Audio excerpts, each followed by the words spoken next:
Good morning world. Welcome again to our online preaching, no? Dito pa rin po tayo sa about the second coming of Christ. Natapos na po natin ang Book of Revelation at nais ko pa lang pong padaanan itong sa Book of Matthew 25 verse 1 to 13 about the parable of the 10 virgins, na kung saan ito po ay nagsisimbolize sa dalawang klaseng manampalataya sa pagdating ng ating Panginoon. Okay, so nais ko pong basahin ang Matthew 25 verse 1 to 13. At ito po ang sinasabi ng salita ng Diyos. Sa Tagalog, para lalo natin maunawaan. Dito maitutulad ang pagpasok sa kaharian ng Diyos. May 10 dalagang lumabas upang sumalubong sa laking iyakasal. Bawat isa ay may dalang ilawan. Ang 5 sa kanila ay hangal, at ang 5 ay matalino. Ang mga hangal ay nagdala ng kanilang mga ilawan, ngunit hindi nagbao ng langis.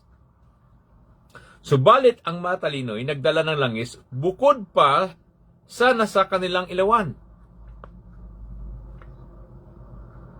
Nabalam ng dating ang lalaking iyakasal, kaya't inantok silang lahat at nakatulog. Ngunit ng hating gabi na ay may sumigaw, "Narito na ang lalaking iyakasal. Salubungin ninyo agad."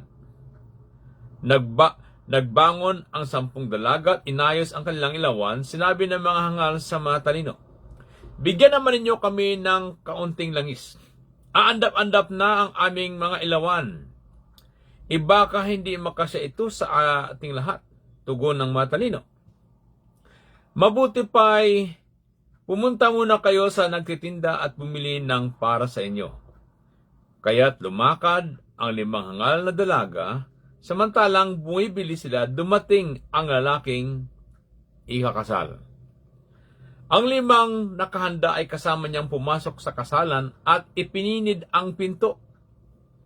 Pagkatapos dumating naman ang 5 hangal na dalaga. "Panginoon, papasukin po ninyo kami," sigaw nila. Ngunit tumugon siya, "Sinasabi ko sa inyo, hindi ko kayo nakikilala. Kaya magbantay kayo sapagkat hindi ninyo alam ang araw ni ang oras." Purihin ang Diyos sa pagkabasa ng kanyang banal na salita. Ang ating talakay ngayong umaga about the parable of the 10 virgins, kung sa atin pa ay 2 klaseng manampalataya sa pagdating ng ating Panginoon, no? Kung sa atin na sa madaling maunawaan. Kaya po dito po ang ating Panginoon Kristo po, siya ay naikwento about the parables. Pag tinatawag na parables, ito po ay mayroong tinatawag na earthly story but has a heavenly meaning, no? Ito'y kanya pong sinaysay pagkatapos ng Matthew 24. Ang Matthew 24 po ay tumutukoy sa kanyang pagdating. Ano pa ang mangyayari sa kanyang pagdating? Ano ba mga signs, no, na mangyayari? Ito na po ay sa kanyang pagdating ay binigyan niya ng parables ang mga nakikinig sa kanya upang bigyan ng babala na dapat maging handa sa kanyang pagdating. Dito po sa parable about the wedding ay nakita po natin dito na kung saan ay darating itong tinatawag na bridegroom at pupunta sa doon sa tinatawag na bahay ng tinatawag na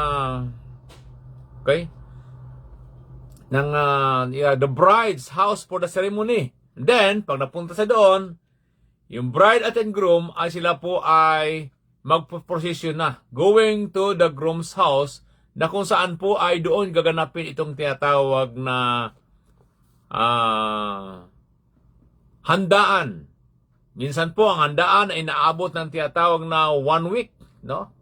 Kaya po itong 10 virgins ito na kung saan ay naghihintay po sila sa pagsundo sa kanila ng tinatawag na about the bridegroom, no? Para dadalhin doon sa tinatawag na handaan, mga kapatid. Ngunit, sabi ng Word of God, ang problema ay na-delay ang pagdating. Yeah? Na-delay. Kaya ang iba ay nakatulog na sa paghihintay. Okay.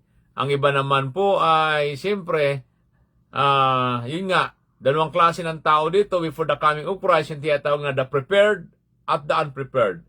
Yung tinatawag na unprepared, tinatawag sila na foolish o mga mangmang, at ang tinatawag na prepared, itong tinatawag na mga matatalino.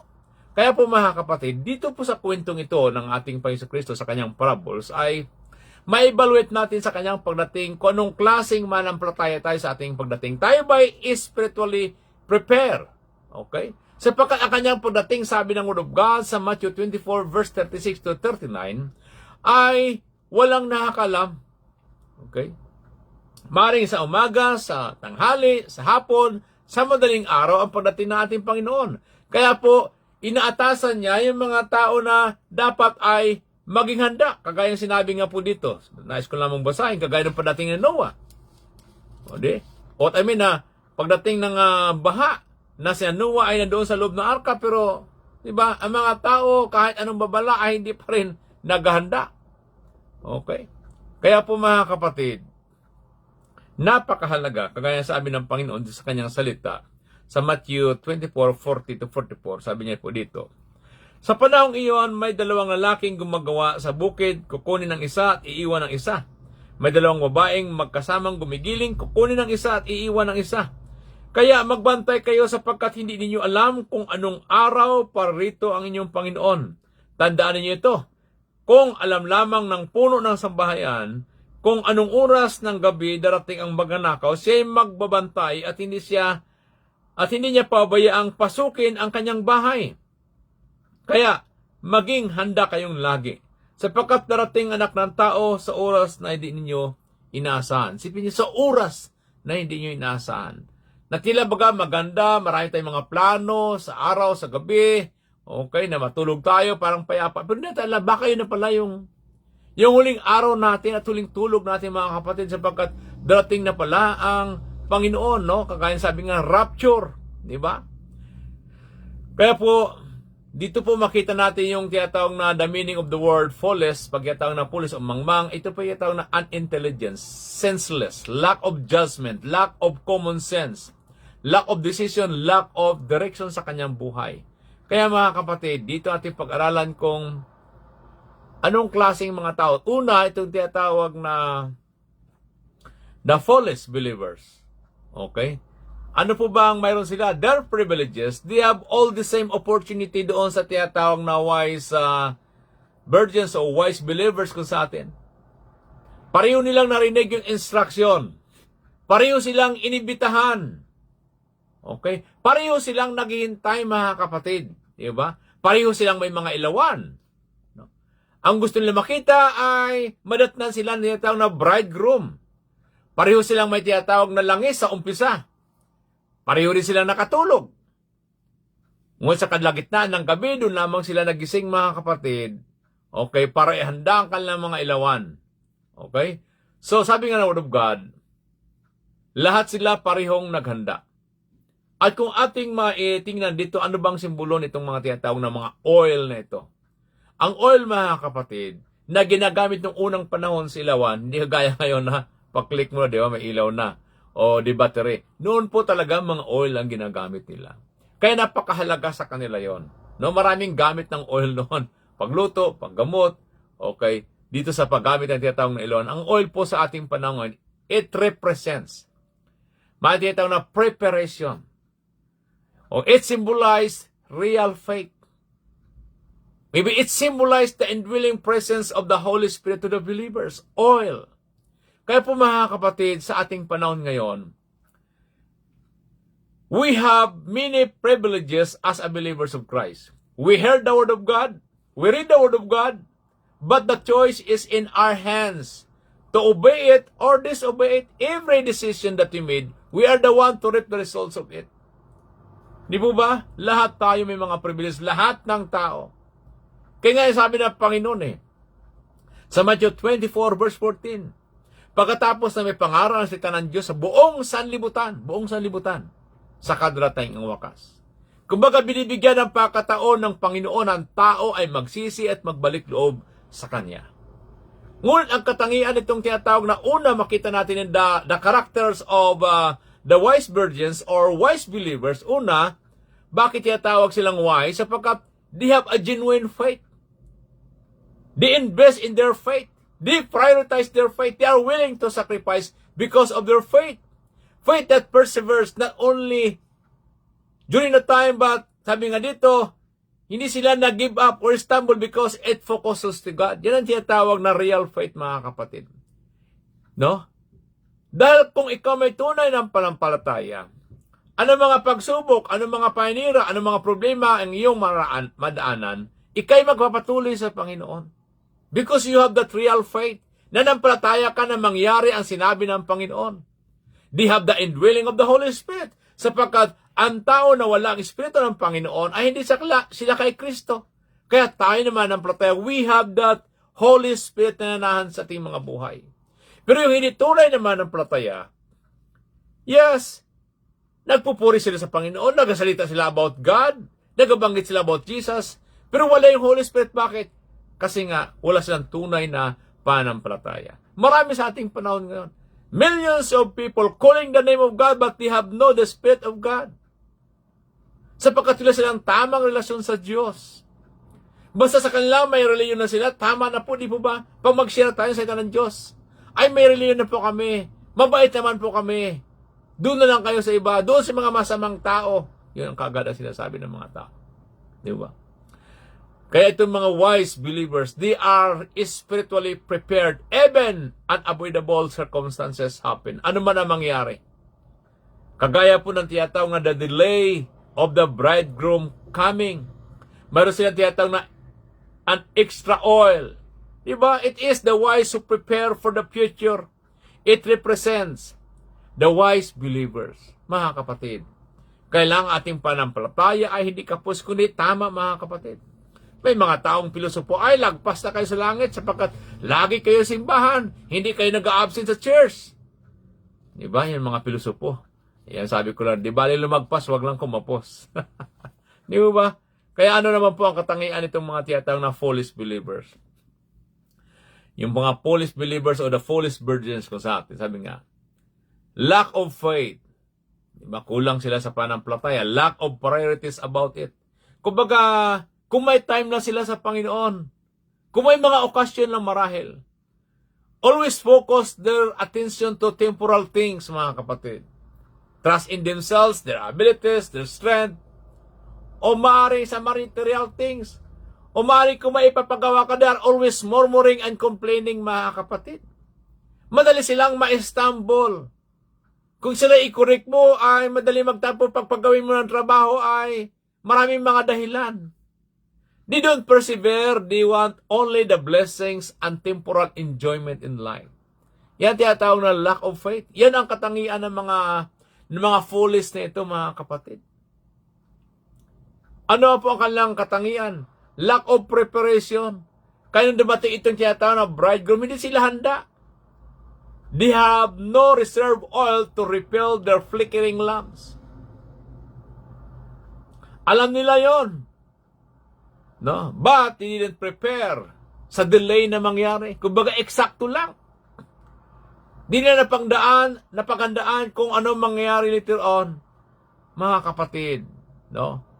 We know our status in the sight of God. Pag alam natin ang ating ilawan, parang ating panampalataya ay kapos. Di ba?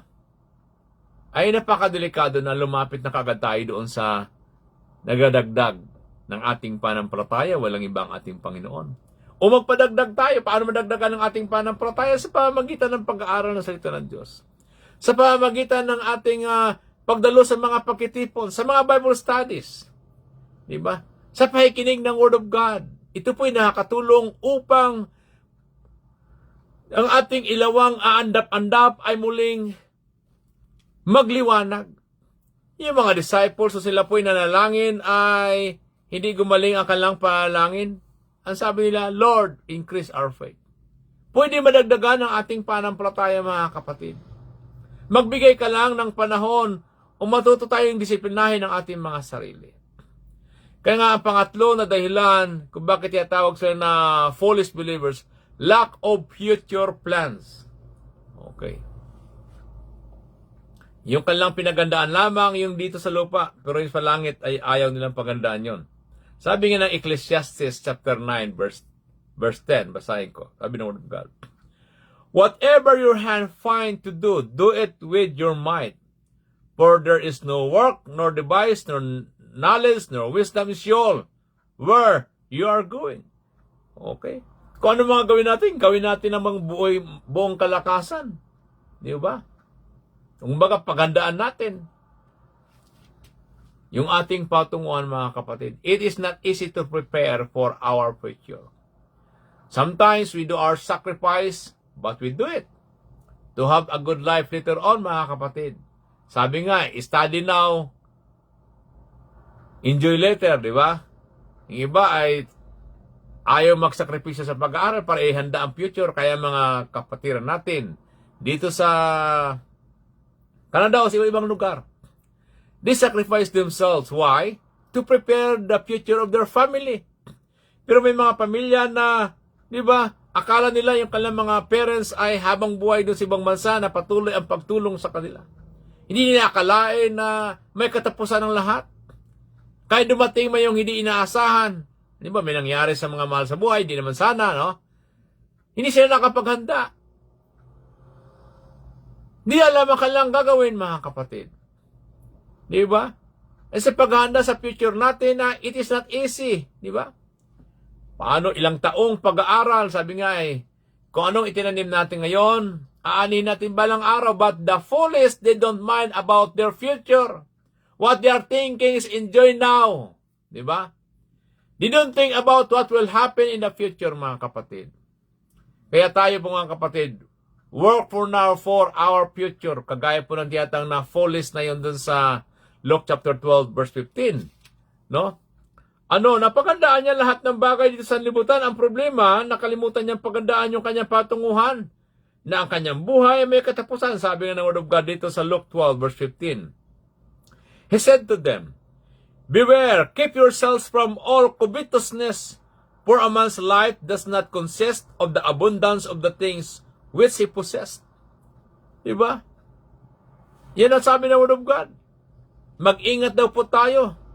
Okay. Sapagkat, hindi na batay lamang yung ating success kung anong nahawakan natin, anong nakikita natin, mga kapatid. Napaganda natin ating patunguhan. Maganda yung ginawa nung dito sa Word of God sa Luke 12:15, yung mayamang hangal naman ang tawag sa kanya. Mayaman nga siya pero naging hangal siya. Paano nangyari yon?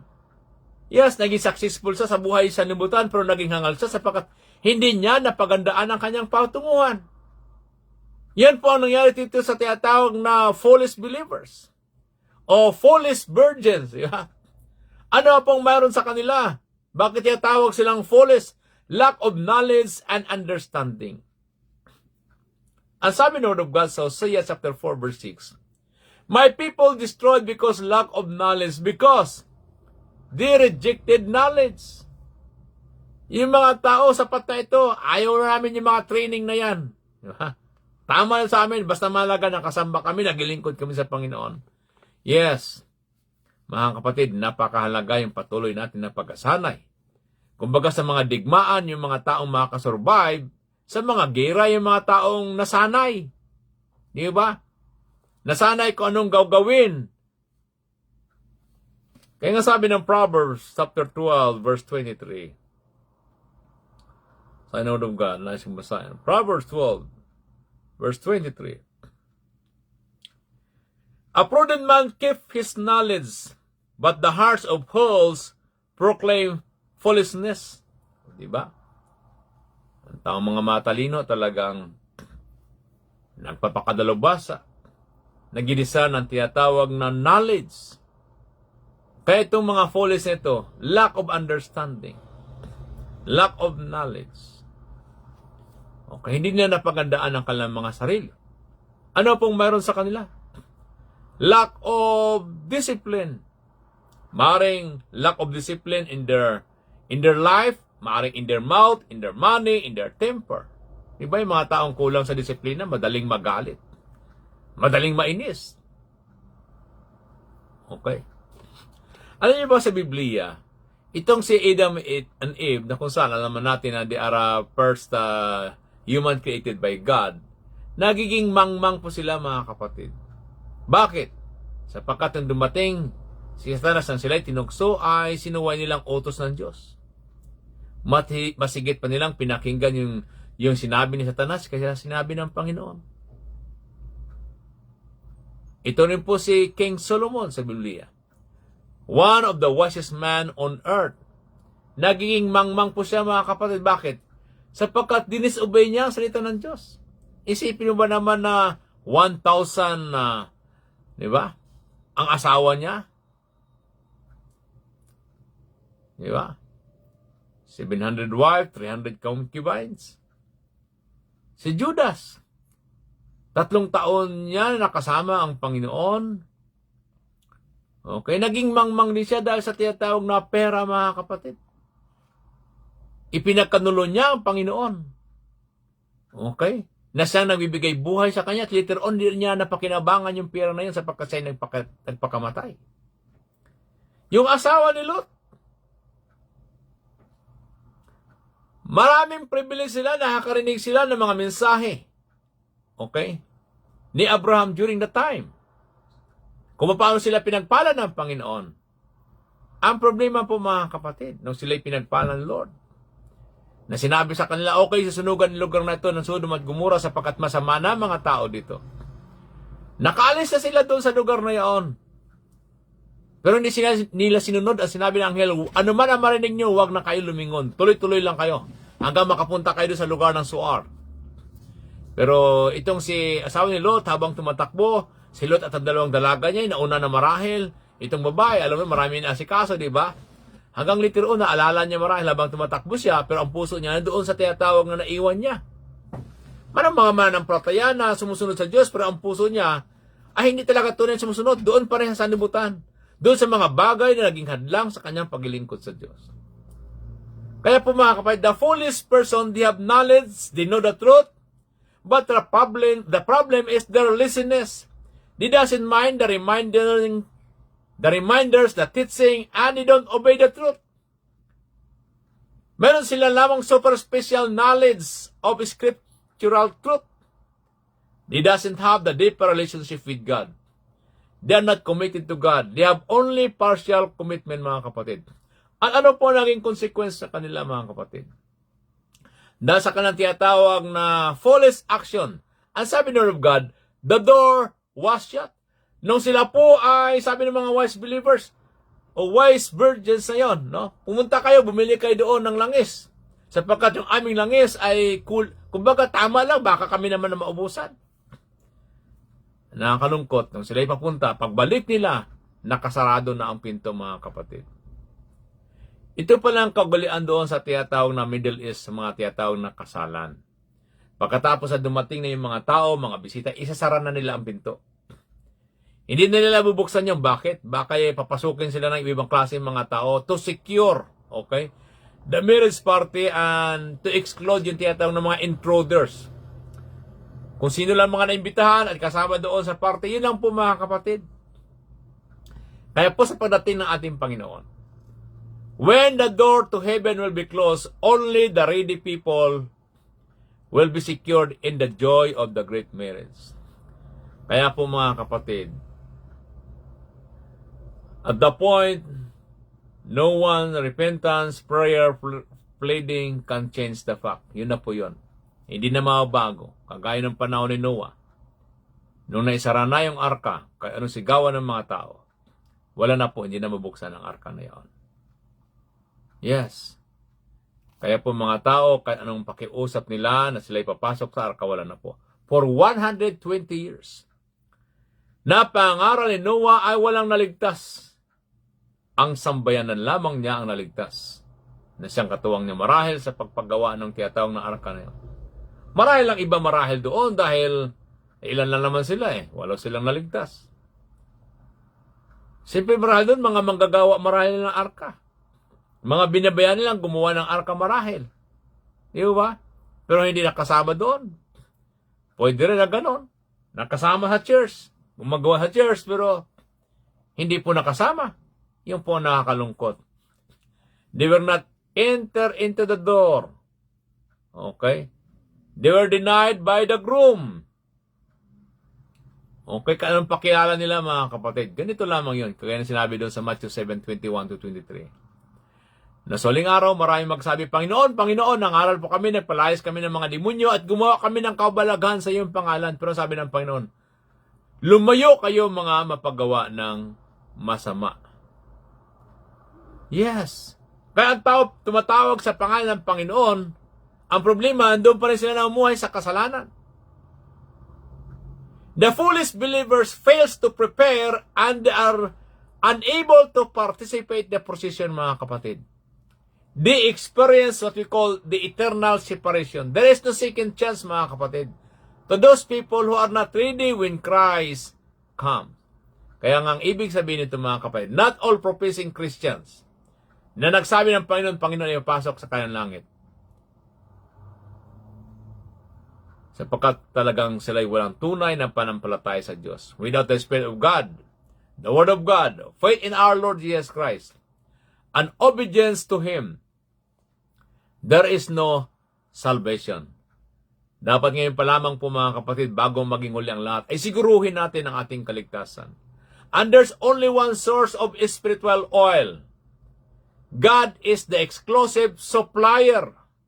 And each one of us must go to Him. Siya lamang po, mga kapatid, ang pinanggagalingan ng ating panampalataya na yan. Our parent, our best friend is not that transferable to us. Yung kanilang langis na yan. Yes, they can teach to us, but it depends on us on how can we obey. Our church cannot supply. Makapagturo lang sa atin ang church, makapag-encourage sa atin ang church, kung saan ang source ng ating panampalataya, kung sino ang source ng ating kaligtasan, mga kapatid.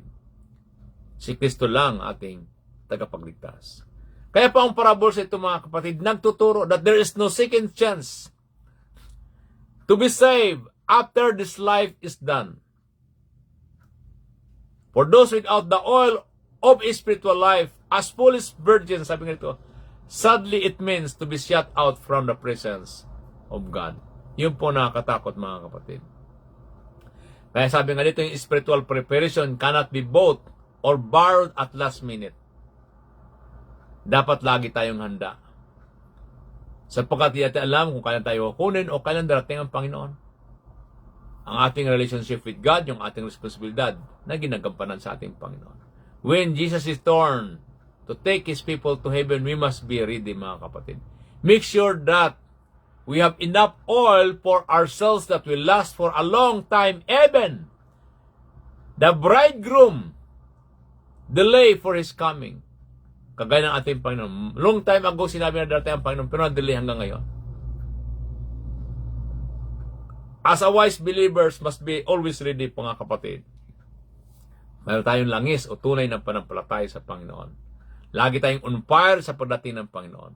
Sabi nga dito, sa kasabihan, don't forget, without fuel, a fire grow cold. Ang ibig sabihin, it means without the fuel of the Bible, prayer, Christian fellowship, our faith grows cold. Kaya ang tanong ko ngayong umaga ay, is your oil enough until the coming of our Lord Jesus Christ? Kung hindi pa po, mga kapatid, go to God immediately before it's too late, because our salvation is not by group, it's not by inheritance, it is our individual responsibility before God. Sabi nga ito, foolishness is a sin. Whenever we choose to sin, we are choosing to play the part of the fool. Sin is the decision to reject the wisdom of God and venture out on our own. Kaya napakahalaga, mga kapatid. Amen? Na maging handa tayo, kagaya ng tinatawag na wise virgin na yan, bago maging huli ang lahat. Lumapit tayo sa Panginoon na siyang pinanggagalingan ng ating tunay na panampalataya. Huwag nating gayahin itong tinatawag na foolish virgin o foolish believers na ito. Nakakala nila kaya lang dayain ng Diyos. Hindi natin kayang dayain ng Diyos. Makapangyarihan siya. Pero ang Diyos ay mahabagin siya. Amen? Na kung tayo may nagkulang, nagkamali, ang Diyos natin handang magpatawad. Lahat tayo po, mga kapatid. Kaya walang taong pwede magsabi at mag-judge sa sinuman. Only God knows our heart. Yes, totoo yun. Kaya ang ating gawin ay lagi tayong magpasuri sa Panginoon. Tama ba ang aking pananampalataya? May langis pa ba ako, Panginoon? O, di ba?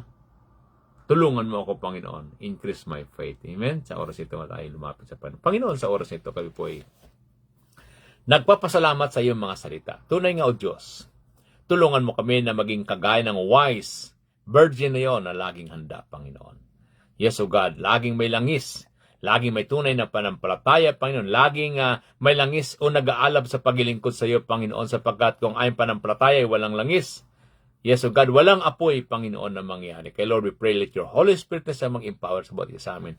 At sa mga kapatid na kasama namin ngayon, Panginoon, online. I-bless mo sila. At kung may sakit, bigyan mo sila ng kalusugan, kalakasan, Panginoon. At kung may mga financial na pangailangan, we pray for financial breakthrough, Panginoon, in Jesus' name, O God. Palakasin mo ang aming mga relasyon sa iyo. Lalo kami maging maalab sa paglilingkod sa iyo, Panginoon. Ano mga ministry na meron kami sa pananalangin, pagbibigay, pagtulong, pag-abot, yes, pagpaluap sa aming mga kapatid, O God, in Jesus' name. Bless mo po, Lord, sa amin, sa mga taong nangihina, O God, muli kami lumakas sa aming mga panampalataya. Tulungan mo kami na maging isa kaming matalinong believers, Panginoon, naghihintay sa iyong muling pagbabalik, O God. Bless all your people. I-bless mo mga kapatid namin, may mga problema sa papel, Panginoon, in Jesus' name, Lord. Kagaya namin, Lord, we pray na maayos ang aming mga papers. Yes, God. At ganun po, we pray sa mga international student na lahat sila ay makatapos sa kanilang mga pag-aaral, Panginoon. Yes, God. Kagaya, Panginoon, ng anak ni Sister Marie, Panginoon, sa Eliza, we pray. Yes, God, makatapos siya sa kanyang pag-aaral, Panginoon, at bigyan ng kalusugan, kalakasan, Panginoon, upang matapos nila ang kanilang mga pag-aaral. Ganun si Pastor Eloisa. Ganun po, Lord, si Sister Tiffany, Panginoon. Yes, God. Sina Ogoy family, Panginoon, mga international student, O God. At ang iba pa, O God, ng mga kapatid namin, kagaya, Lord, ng mga hindi pa nakatapos, Panginoon, Lord, we pray. Ikaw manguna sa kanila, at kung nakatapos ang Lord, we pray na may mag-sponsor sa kanila, O God. Ibig po, Lord, ang mga kapatid namin kasama namin ngayon online. Yes, O God, abutin mo sila, Panginoon. And we pray po, Panginoon, sa BCI family. Pagpalain mo po, Panginoon. Maging BCI Philippines, London at Toronto, Panginoon, pagpalain mo po, Lord, ang mga lingkod na ginagamit mo, Diyos. Pangunahan mo po kami sa aming mga gawain ngayong dating na araw, Panginoon. Sa church service namin, Panginoon. Ganun po, Lord, sa mga birthday celebration, Panginoon, in Jesus' name, Lord. Ikaw ang manguna na kahit sa mga gitong okasyon ay maipahayag ang iyong mga salita, O God. Salamat po, God. Salamat po, Lord. I-bless mo ang mga leaders, Panginoon, sa BCI family, Panginoon, mga deacons, pastoral staff, members, sympathizers, Panginoon, at ang mga mahal sa buhay, hindi paligtas, Lord, we pray for their salvation, O God. Thank you, Lord, sa mga paalala mo. Ito ang aking dalangin sa masamatay sa pangalan ni Jesus. Amen. Amen. Yes, sa pangalan po ng Victorious City Church International, ito po yung lingkod, Arnel Galang, ay nagpasalamat sa pagsama niyo po sa amin sa pakikinig ng salita ng Diyos at pagkapahayag nito na maipahayag sa mga tao. Kaya kung kayo po may mga mahal sa buhay, i-share nyo po ito at magsalita ng amin para makabasa na po namin ang inyong mga comments dyan. Amen. Thank you very much at salamat po mga kapatid. At huwag nating kalimutan na sa Diyos po ay walang imposible. Ano man mga problema, mga pagsubok, kaya niyang lutasin sapagkat ang Diyos natin ay mahabagin, mapagmahal at laging patuloy na umaabot sa ating mga pangailangan. Amen? Kaya we are praying na ang ating mga mahal sa buhay ay maligtas sila at madala natin sa Panginoon. Salamat po sa inyong panahon, pakikinig. God bless you all mga kapatid. Hanggang sa muli. Pagpalain po kayo. God bless you.